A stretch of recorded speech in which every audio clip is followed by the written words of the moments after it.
Alright guys, so comp's over back here in Arizona. Gonna go over some of my competition runs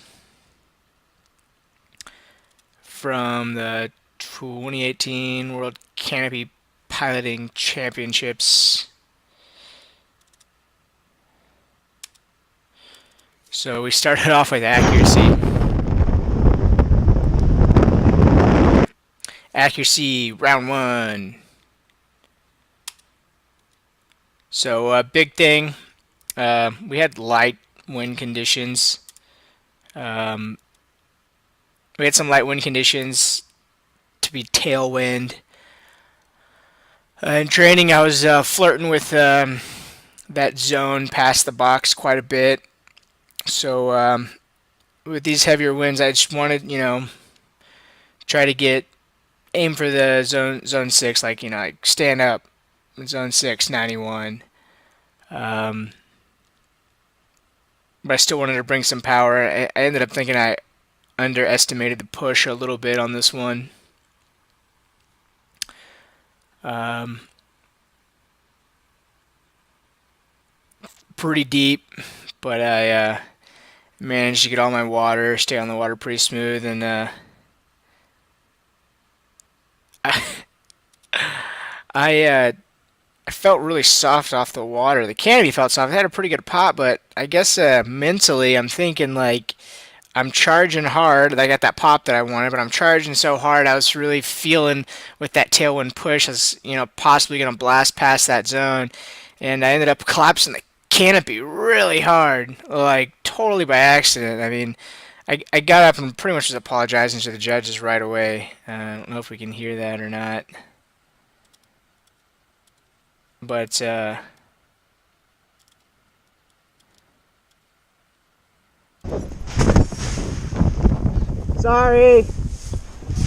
yeah, it's like a really dangerous position to put yourself in, where you're the canopy's way back here, and unless your body's at an angle, if you come your body like straight back like this, and the canopy collapses straight down, you got a really good chance of like breaking your back with your container, hitting first, and that impact's got to go somewhere. Luckily, I had a little bit of a turn, kind of jam my neck pretty good, but definitely not a position I want to be putting myself in and that much risk. You can see the from the behind view shows it pretty good. Again, when you're trying to stall a canopy on accuracy, I mean it's a there's only really like a couple really good ways to do it, and this one really wasn't.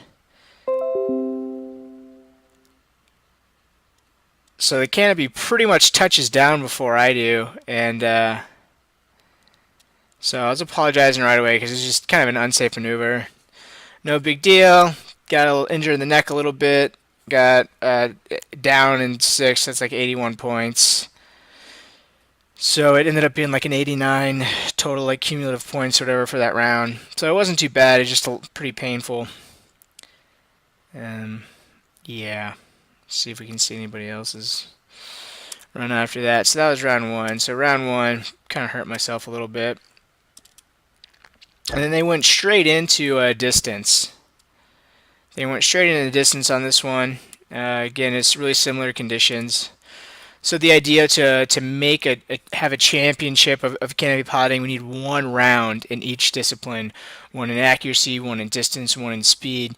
And so Bjorn, the don't 100% know his title, but his job is to make sure that competition gets done, and he was pushing for that and did a really good job. So again, just like in practice on the 71, I felt like I was having. I'm still learning this bigger wing. I'm still having problems trying to get it to come down at a certain point. With these smaller ones, it's a little bit easier.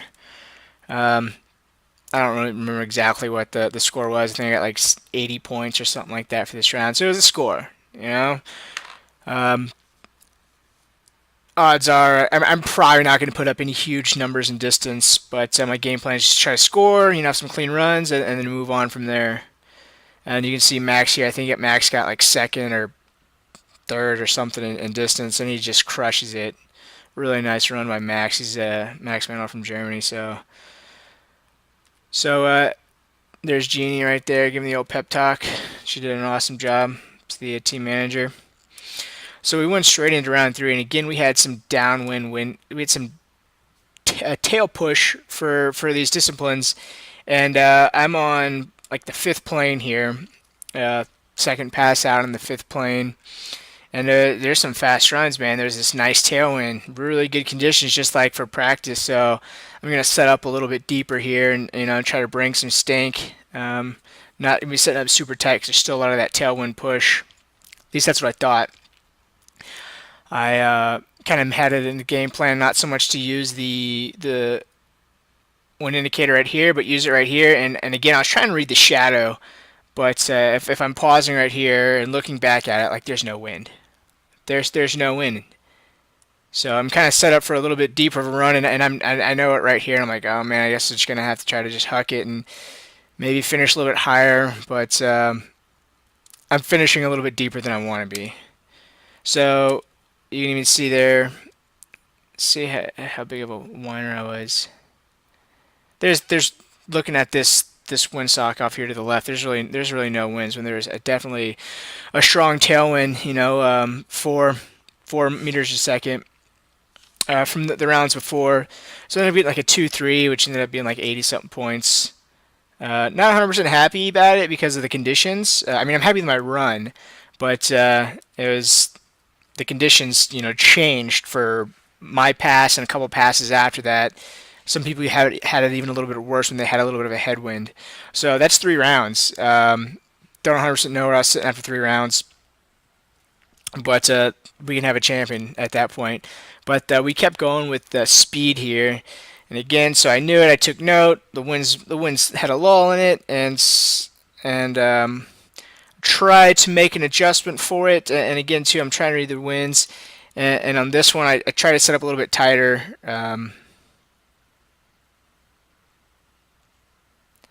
Maybe I'm feeling a little bit uncomfortable with my setup because instead of kind of facing towards the gates, I kind of start away.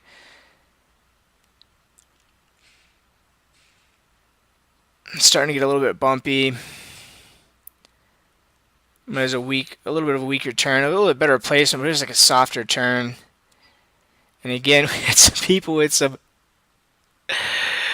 This same round, we had people with like a strong tailwind, and I don't really have a tailwind on this one. So this is like two in a row. I like landed and looked at Max who's after me like two in a row. It's a little unlucky. Kind of sucks.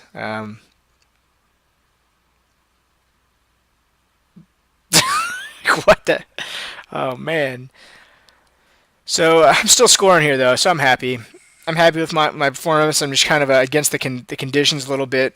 Maybe I'm not doing as good of a job as reading the conditions as some other people, but some other people definitely had a tailwind, and they handled it great, and they flew amazing. Had some really fast speeds, and I'm just trying to score at this point.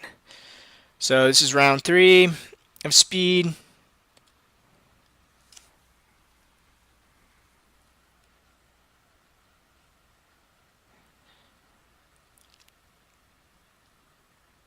This one was my best run for speed. I ended up with like 94 points or something like that.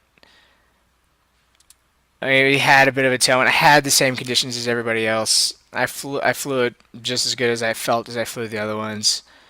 Um, at least I didn't have a headwind. That's all I can be thankful for. I didn't have a headwind during the speed events. So after speed was over, I finished 11th in speed, which is where I finished last year. But it's my stronger event. I know I could do better than that. Let's check out some of the standings.